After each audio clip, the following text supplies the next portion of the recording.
Before we move from the question of Azimio, off the break, you told me you have a point to make in as far as joining the government and the percentages of it are concerned. Correct. And Kenyans actually experience the best teacher.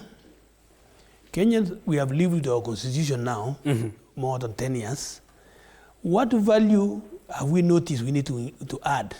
Have you noted that when President Kibaki was the president, somehow the opposition came back to government? They even took a position called Prime Minister. When the President Uhuru came, same thing again happened. And that's why we had the Grand Coalition government. The other one was previous, and then this other one was Uhuru and Raila. The handshake. The handshake. Now we have this new one, which is called the broad-based. For how long will we keep changing terminologies? According to Professor Lonyangapuo, we need to formalize. Have a referendum in future, roam around the republic. We need to tailor-make. This leadership that we have every 5 years, 30 to 40% of leadership in cabinet should go to opposition. So we need to write, so that we have about 2 or 3 even parties. We keep having so many others that die after every 5 years, several others, or they march. So they keep marching like that. A movement comes, then they run. Another movement is about to take shape now. We are now in the season of political parties aligning themselves to form coalition. A time will come when that direction will happen, so that we now have like 3 parties, like 2 in UK, 3, and so on and so on. But democracy will drive us that direction. Let's move from the question of Azimio and the politics of it to the matter of security and insecurity. You have been a governor. You are 3 years now out of elected political position. There are questions of banditry attacks, which have continued as late as today, when someone, I believe, was killed. We reported that earlier in the 7 p.m. bulletin. What will it take, Governor, former Governor, and as a leader from the North Rift region and the North in general, to end the banditry? Is it possible? Babakar, I don't know, but you know, this bad manners sometimes is human related. But what it will take is we need to give room and appreciate government, who we elect. That every 5 years we have a government in place. Which does what? We hand over our security, our welfare in their hands. Then they do their policy and we do our works ourselves. So you ask, what does it take? What it will take is for Kenyans to realize we have this country as ours. Even if we have political challenges and political rivalry, it should not reach a point where we trigger things like where you now begin to see you want to steal from other people. These things called cattle theft, cattle rustling. Cattle rustling, they steal because maybe they don't have anything or something like that, or the previous way of life that they inherited, which should now be changed because people have gone to school. We now need to change their mentality.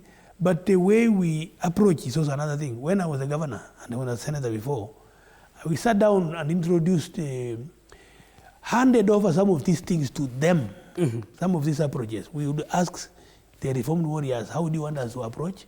It's not a waste of time. Some say, kill them. And then after killing them, and they have given birth to new ones who are very annoyed that their father is dead.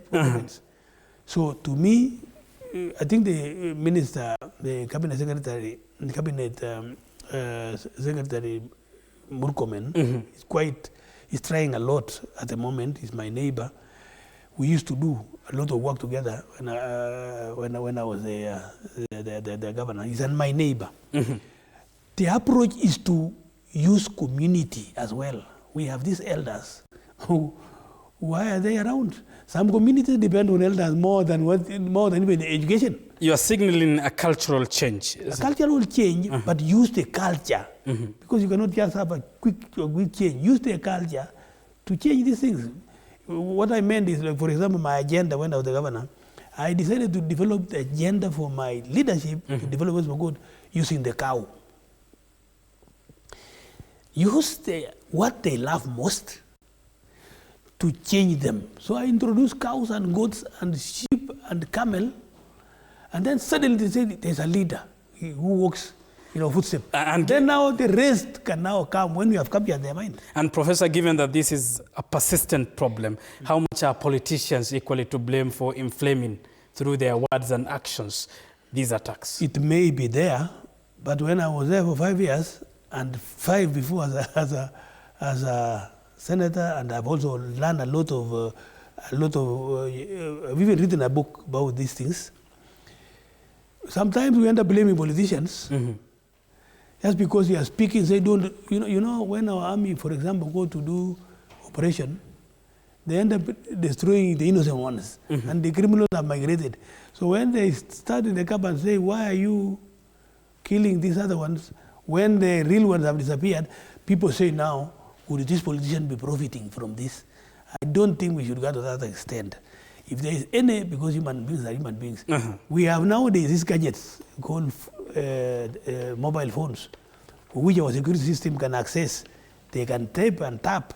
So, but in order to eliminate these bad manners, you use everybody. Everybody should be involved. And we should have consistent meetings, not waiting until they have stolen. You have just mentioned some were killed today. Yes. I don't know wherever I didn't hear. But what were we doing yesterday? We will not eliminate what were we doing